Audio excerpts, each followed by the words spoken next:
ఒక చిన్న గ్రామంలో రాము అనే రైతు ఉండేవాడు. అతని ఇంటి వెనుక ఒక చిన్న గూటిలో చాలా కోళ్లు ఉండేవి. వాటిలో ఒక తెలివైన కోడి ఉండేది. అదే గూటికి దగ్గరలో ఒక చురుకైన పిల్లి కూడా ఉండేది. ఆ పిల్లి ఎప్పుడూ కోడిని పట్టుకుని తినాలని అనుకునేది.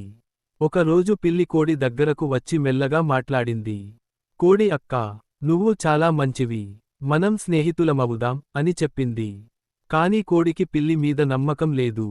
ఎందుకంటే పిల్లి కోళ్లను తినే జంతువు అని ఆమెకు తెలుసు. అప్పుడు కోడి ఒక తెలివైన యోచన చేసింది.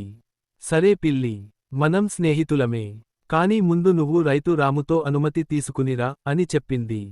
పిల్లి వెంటనే భయపడింది. ఎందుకంటే రైతు రాము తనను తరిమేస్తాడని అది తెలుసు. పిల్లి అక్కడి నుండి నెమ్మదిగా వెళ్ళిపోయింది.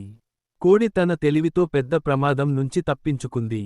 మిగతా కోళ్లు కూడా కోడి తెలివిని చూసి ఆశ్చర్యపోయాయి.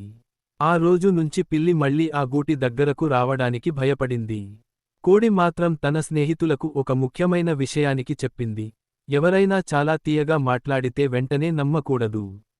ముందు వాళ్ళ ఉద్దేశం తెలుసుకోవాలి అని చెప్పింది. నీతి: తీపి మాటలు చెప్పేవారిని వెంటనే నమ్మకూడదు. తెలివిగా ఆలోచిస్తే ప్రమాదం నుంచి తప్పించుకోవచ్చు.